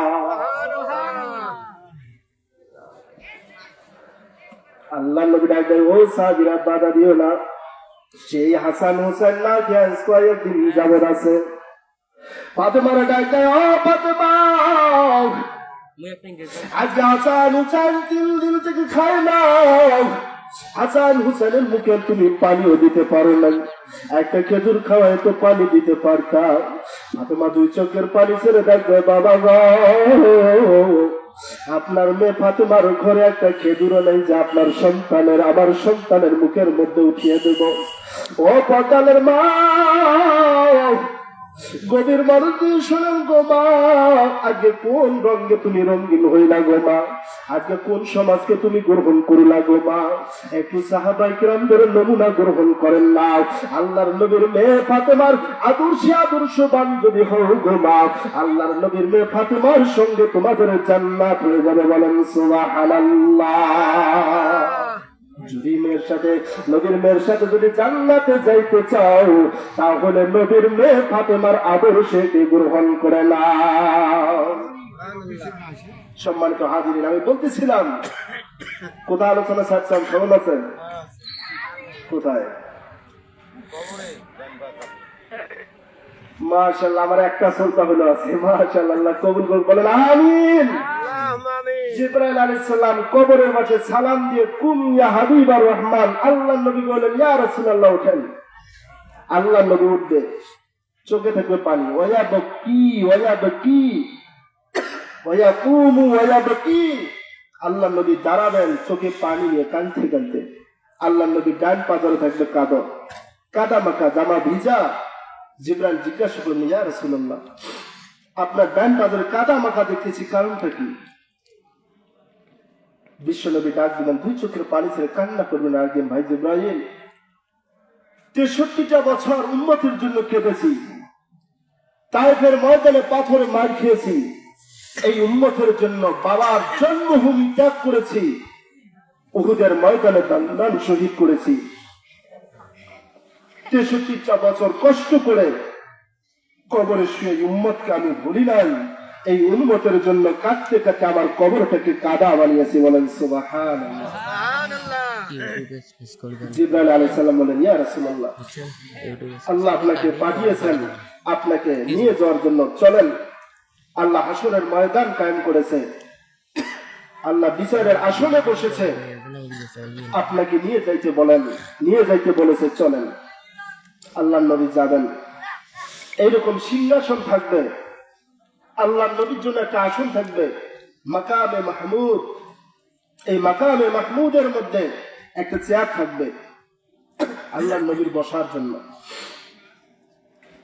আল্লাহ তাআলা আদেশ করবেন, ইজলিস ইয়া হাবিবাল্লাহ, হে আমার দোস্ত, আপনি চেয়ারে বসুন। কিতাবের মধ্যে এসেছে আল্লাহর নবী চেয়ারে বসবেন না। আল্লাহর নবী চেয়ারে হাত দিয়ে চেয়ারের চতুর্পাশে ঘুরবেন, আল্লাহ ডাক দিবেন, ইয়া রাসূলুল্লাহ, আজকে আপনার সম্মান থাকবে, আপনার জন্য চেয়ার, আপনি চেয়ারে একটু বসুন। আল্লাহর পয়গম্বর মুহাম্মদ রাসূলুল্লাহ ডাকে বললেন, মালিক, আমি জানি চেয়ারটা আপনি আমার জন্য বানিয়েছেন, আমার জন্য আসন তৈরি করেছেন। আল্লাহ, আজকে যদি আমি চেয়ারের মধ্যে বসে যাই গো মালিক, আপনি হাসরের ময়দান কায়েম করেছেন, একটু পর বিচার শুরু করে দিবেন। আমি পয়গম্বর যদি এই চেয়ারের মধ্যে বসে থাকি, আর আমার গুনাহগার উম্মতগুলো হাসরের ময়দানে যখন গুনার বোঝা মাথায় লইয়া হাসরের ময়দান দৌড়াবে, এই উম্মতের জন্য কাঁদবে কে? অতএব আল্লাহ, এই চেয়ারে আমি বসবো না। আমার গুনাহগার উম্মতগুলো কোথায় আছে? আমি খুঁজে খুঁজে গুনাহগার উম্মতগুলোকে বাইর করব। এই জন্য কিতাবের মধ্যে আছে, আল্লাহর নবী একবার দৌড় দিয়ে মিজানের পাল্লা যাবে, যে দেখবে মিজানের পাল্লা উম্মতে মুহাম্মাদের বড় ভারী না, আল্লাহর নবী সিজদায় পড়ে যাবেন, মিজানের পাল্লাকে ভারী করে দেন। আর একবার দৌড় দিয়ে ফুলসিরাতের মিজানের কাছে যাবেন, ওই ফুলসিরাতের পুলের কাছে যাইয়া আল্লাহর নবী দেখবেন অনেক গুনাহগার উম্মত আটকিয়া রয়েছে, ওই গুনাহগার উম্মতের জন্য সিজদায় পড়িয়া যাইবেন আর দেখবেন রব্বি হাবলি উম্মতি, রব্বি হাবলি উম্মতি, এইভাবে মাফ করতে করতে করতে করতে আল্লাহর পয়গম্বর হঠাৎ করে দেখবেন তার একজন গুনাহগার উম্মতকে হাতে পায়ে শিকল লাগাইয়া ফেরেশতারা টানতে টানতে দৌড়াইতেছে। হঠাৎ করে দেখবেন বাবা আদম ডাক দিয়েছে, ইয়া পয়গম্বর মুহাম্মদ, হে পয়গম্বর মুহাম্মদ, আইনা পয়গম্বর মুহাম্মদ, মুহাম্মদ তুমি কোথায়, মুহাম্মদ কোথায়? আল্লাহর পয়গম্বর হাসরের ময়দান দৌড় দিয়ে যাইয়া বাবার সামনে ডাক দিয়ার বলে, লব্বাইক ইয়া আবাল বাশার, ও দুনিয়ার সমস্ত মানুষের পিতা, আপনারা কেন আমাকে ডাকতেছেন, কারণটা কি? বাবা আদম ডাক দেবে, মুহাম্মদ উনজুর ইলা উম্মতি, ওই যে তোমার উম্মতের দিকে দেখো গো মুহাম্মদ, তোমার উম্মতের হাতে পায়ে করা পড়াইয়া ফেরেশতারা জাহান্নামের দিকে দৌড়াইতেছে। আ মুসলমান নান্দারেরা, ও বাবাজিরা, হাদিসের কিতাবের মধ্যে এসেছে ফাসাদাল মিজার, আল্লাহর নবী তার লঙ্গিখানা শক্ত করে গিট্টু দেবেন, দিয়ে ইয়াসিরু ইলাল মালাইকা, ওই যে ফেরেশতাদের পিছনে ধাওয়া করবেন, দৌড়াইতে থাকবেন, দৌড়াইতে দৌড়াইতে ওই গুনাহগার উম্মতকে জড়িয়ে ধরে আল্লাহর নবী চিৎকার দিবেন আর ডাকবেন, ও ফেরেশতারা রে, আমার উম্মতকে নিয়ে তোমরা কোথায় যাও? বলে তোমার উম্মতের ফয়সালা হয়েছে জাহান্নামের, জাহান্নামে নিয়ে যাই। পয়গম্বর ডাক দিবেন, না না না, আমার পয়গম্বর, আমি পয়গম্বর মুহাম্মদ থাকতে আমার একটা উম্মত জাহান্নামে যাবে, আমি পয়গম্বর সহ্য করতে পারবো না। ও মুসলমান ভাইরা, ওই পয়গম্বর মুহাম্মদকে কেন মানে না? ওই নবীর সুন্নাত কেন ভালো লাগে না গো মা? ওই নবীর সুন্নাত কেন তোমার ভালো লাগে না? ও বাবা, যে সুন্নাত কেন মানতে পারো না? মনে রাখবা গো বাবা, যদি জান্নাত কামাই করতে চাও তাহলে একটাই কারণ হলো, সেটা হলো পয়গম্বরের আদর্শে আদর্শবান হওয়া। কথা বলেন ঠিক কি না? আজকে নবীর দুনিয়ার মধ্যে মা নাই, দুনিয়ার মধ্যে বাবা নাই, দুনিয়ার মধ্যে আপন মানুষ নেই, তার কাছের মধ্যে বলবে, সান্ত্বনা নিবে, কিন্তু গুনাহগার উম্মতের জন্য আল্লাহর নবী কান্দে, দুনিয়াতেও কান্দেন, আখিরাতেও কান্দেন, কবরেও কান্দেন, হাসরের ময়দানেও কাঁদবে। ও বাবা, কেউ কোনোদিন ভুলবে না। আল্লাহ পাক রব্বুল আলামিন কোরআনের মধ্যে বলেন, ইয়াফিরুল মারউ মিন ইয়াওমা ইয়াফিরুল মারউ মিন আখিহি ওয়া উম্মিহি ওয়া সাহিবাতিহি ওয়া বানিন, কাল কিয়ামতের ময়দানটা এমন হয়ে যাবে, বাবা মায়ের কাছ থেকে পালায়ন করবে, বাবা মায়ের পরিচয় দিবে না, মা সন্তানের পরিচয় দিবে না, স্বামী স্ত্রীর পরিচয় দিবে না, ছেলে মেয়ের পরিচয় স্ত্রী পরিচয় দিবে না, এক একটা মানুষ কেউ কার পরিচয় দিবে না। সন্তান মায়ের কাছে দাঁড়িয়ে মাকে ডাকে, মা গো, দুনিয়াতে তুমি আমার মা ছিল গো মা, আজকে একটা নেকির কারণে আমি জাহান্নামে হয়ে যাই, বিপদে আছি, একটা নেকি আমাকে দাও, একটা নেকির উসিলায় আমি জান্নাতের মধ্যে যাব। ওই মা ডাকেন, বেটা তুমি দূর হও, দূর হয়, এখান থেকে দূর হও, দুনিয়ার মধ্যে তো আমি মায়ের বিবাহে হয় না। কি বলবেন? বিবাহ হয় নাই। বাবার কাছে সন্তান দৌড়ে যাবে, বাবা পরিচয় দিবে না, ভাইয়ের কাছে যাবে, ভাই পরিচয় দিবে না। ওই দিন শুধু একটা মানুষ আপনার আমার জন্য কাঁদবেন, সেই মানুষটা হলো পয়গম্বর মুহাম্মদুর রাসূলুল্লাহ। বলেন আল্লাহু আকবার। মনে বড় আশা ছিল যাব মদিনা, বলেন মনে বড় আশা ছিল,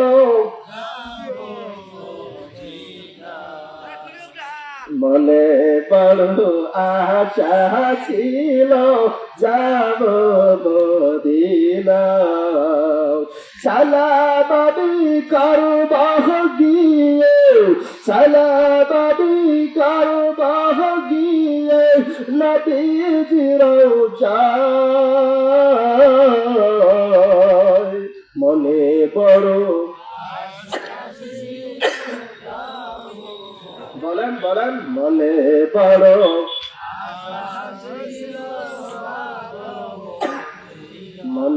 বড় আশা ছিল সালাম আমি করবাহ গিয়ে নবীজির রওজায় মনে বড়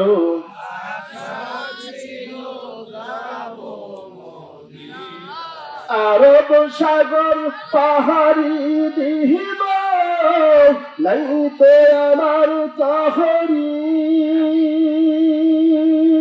পাখি নাই যে উড়ে যাবে বলেন পাখি নাই যে গানাতে বড় করি মনে বড়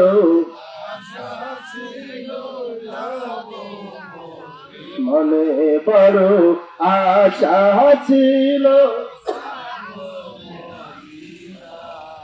আরব সাগর পাহাড়ি দিব নাই তো আমার কাহরি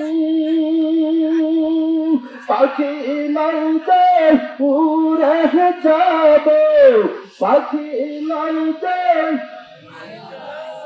জানাতে বড় করি মনে বড় আশা ছিল মনে বড় আশা ছিল নারায়ে তাকবীর।